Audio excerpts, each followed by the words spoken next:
Então vamos lá, JP Martins, eu posso chamar de lenda? Eu gosto, acho que é justo. Eu aceito. Tá certo. Os mais novinhos aí do outro lado, o JP ele só traduziu Watchmen, Sandman, Cavaleiro das Trevas, do Inferno, traduz até hoje. Recentemente teve o Hawk Moon, por exemplo.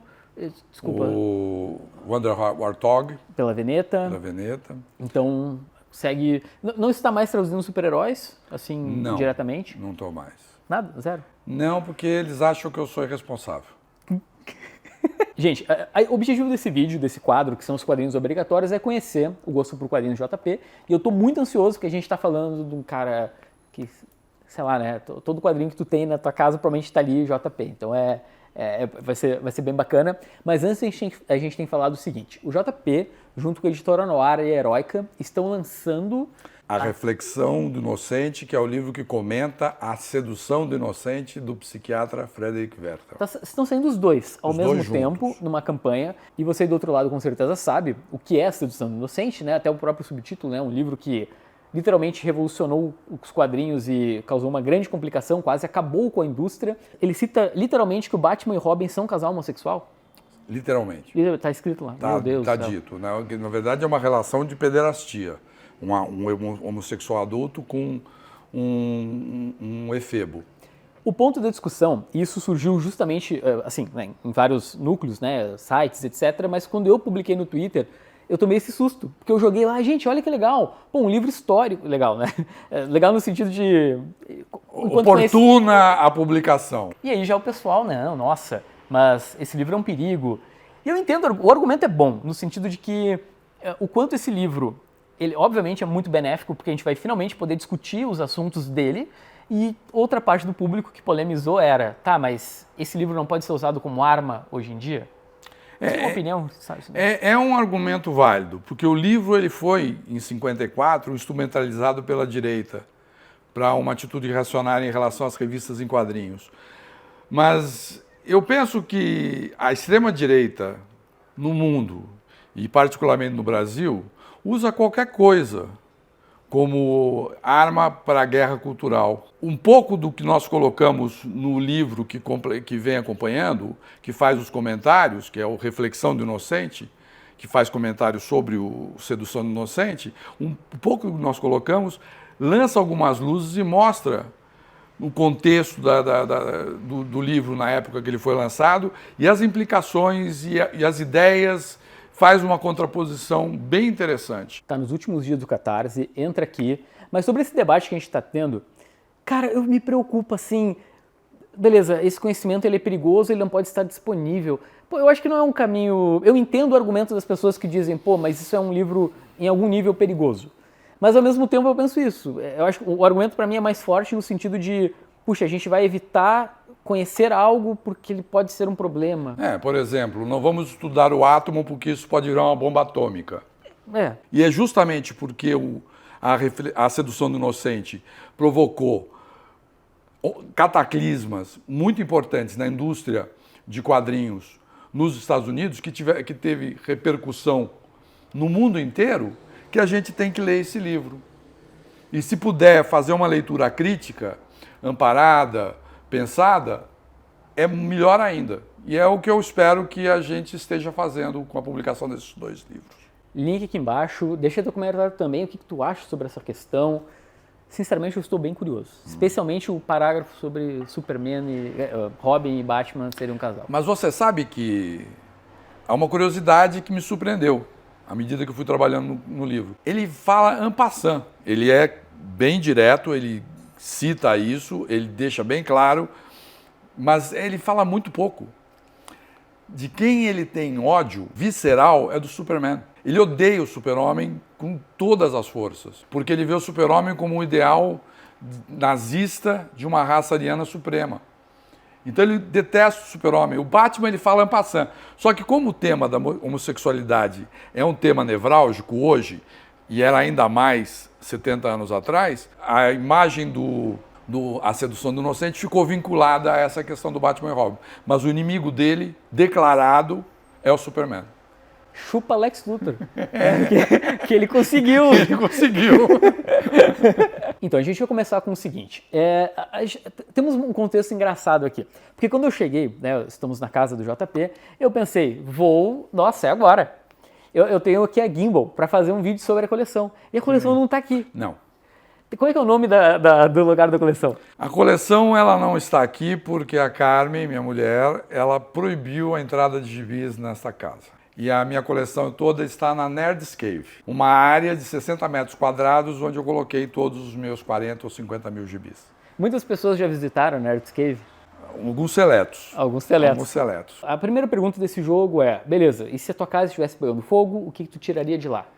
Olha, eu tiraria da minha casa, numa situação dessas, aquilo que tem uma ressonância efetiva para mim. Eu levaria Cavaleiro das Trevas, eu levaria Watchmen, eu levaria Orquídea Negra, eu levaria Sandman, eu levaria Do Inferno, que é um livro, um gibi muito importante para mim, porque foi um dos principais livros que eu lancei como editor na Via Letra, uma editora da qual eu fiz parte até 2005. A tradução usada na edição da Veneta também é minha e foi tiro da tradução que eu tinha feito para a Via Letra.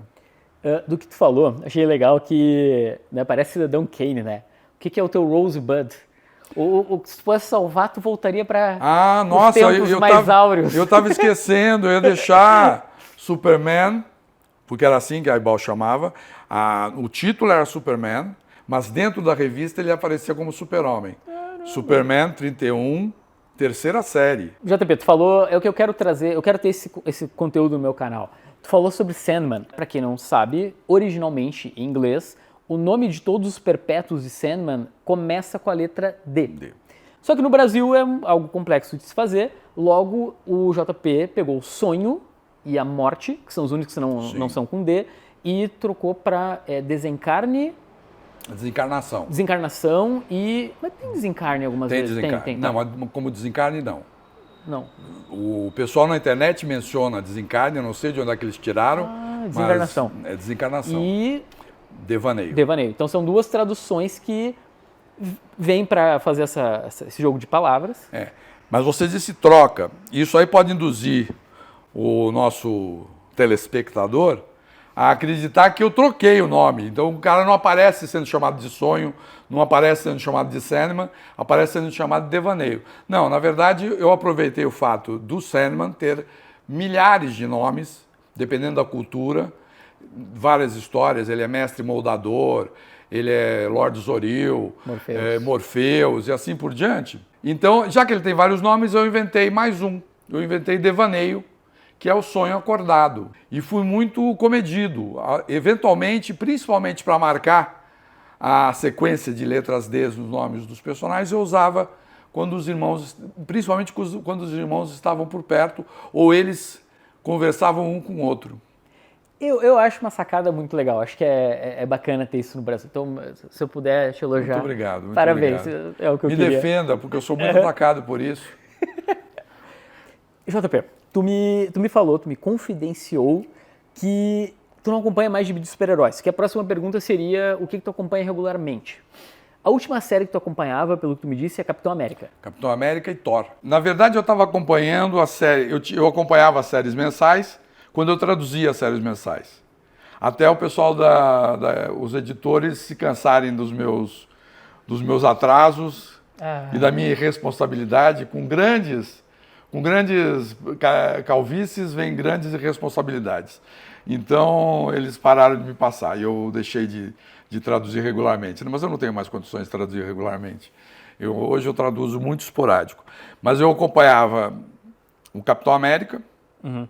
Eu acompanhei até o final da saga do Capitão Hydra, que eu considerei muito boa. Foi uma sequência excelente depois de uma fase de 6 anos com o Brubeck. E eu traduzi Capitão América quase que continuamente desde 79. Por isso foi uma maldade, esses editores malvados, que não tem um pingo de complacência com o leitor, que deixa de entregar no prazo de vez em quando. Mas é legal de tu comentar da questão do Capitão América, né? De acompanhar até o Nick Spencer, né? E a gente tá falando de uma fase muito polêmica, né?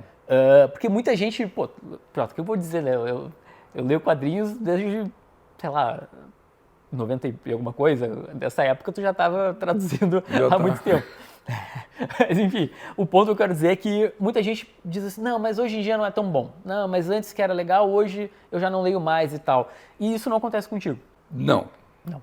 Porque eu acho assim, a produção de quadrinhos, quando a coisa funciona, ou seja, quadrinhos vender muito e ser muito produzido, ele vem com muita porcaria. A história das histórias em quadrinhos é um monte de porcaria sendo publicada, né, nos últimos 140 anos,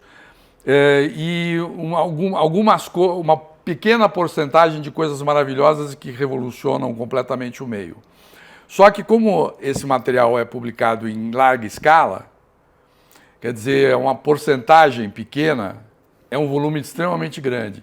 Então eu sempre gostei disso nas histórias em quadrinhos, que desse joio todo aparecem trigos muito robustos. Uhum. E foi assim que eu acompanhei o material de super-heróis. Durante muito tempo eu li super-heróis e lia muita coisa ruim, mas adorava, no meio disso, encontrar coisas boas. Então, o que eu acho que está acontecendo hoje em dia, e que eu estou perdendo, porque eu já não sou mais um leitor frequente de quadrinhos mensais, é exatamente isso. Tem muita porcaria sendo lançada, como sempre houve porcarias, mas existem coisas, uma hora você pega uma pepita de ouro que compensa tudo aquilo que saiu.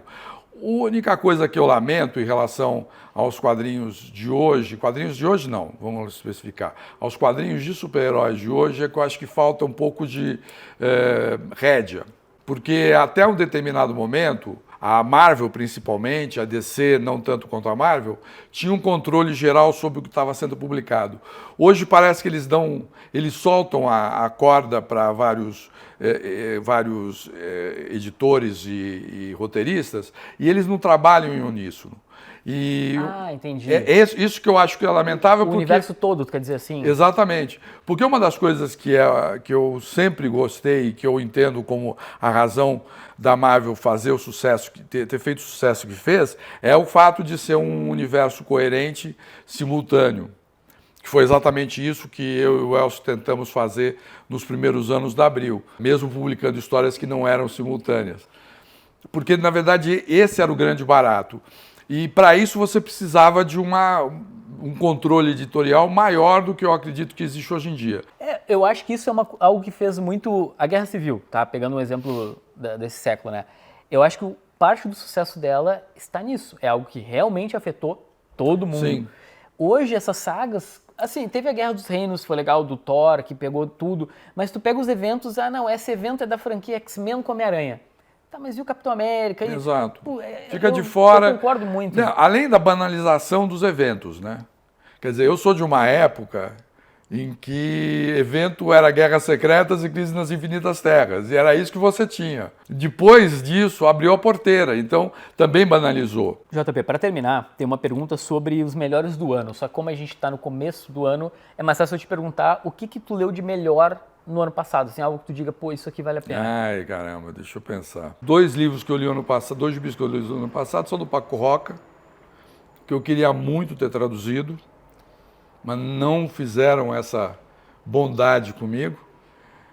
Um deles é A Casa e o outro em espanhol é Los Urcos del Azar, que a tradução é Os Trilhos do Azar, e aqui no Brasil foi publicado A Casa do Destino, que é uma história que mostra como espanhóis derrotados na Guerra Civil foram expulsos, praticamente quase que jogados no mar. Muitos deles acabaram indo para campos de concentração na França, de refugiados na França, e a história se foca em um grupo desses espanhóis derrotados na Guerra Civil que participam da reconquista de Paris no fim da Segunda Guerra Mundial. Um trabalho lindíssimo. Tu acha que existe leitura obrigatória? Assim, esse termo tu gosta? Quadrinhos obrigatórios. Eu gosto porque eu acho que existem livros obrigatórios, existem filmes obrigatórios, existem peças de teatro obrigatórias, então existem quadrinhos obrigatórios. São quadrinhos que, além de trazerem qualidade, eles definem alguns cânones da mídia. O Little Nemo é fundamental. O Flash Gordon, Steve Kenyon. São quadrinhos que estabeleceram normas de linguagem que hoje em dia são usadas por muita gente como se fosse andar para frente, mas tiveram que ser inventados e foi nessa época. Gente, então era isso. Pô, muito legal conhecer o lado do JP fora do super-herói. Eu sei, óbvio, tu traduziu coisas fora do super-herói, mas é legal te ouvir falando de outras coisas, sabe? É bacana, assim. Eu acho que talvez quem não teve acesso a esse teu lado, acho que gostou tanto quanto eu. Meu caro, muito obrigado. Gente, últimos dias aqui embaixo, A Sedução do Inocente, livro revolucionário, literalmente. Tem link no Catarse. Valeu.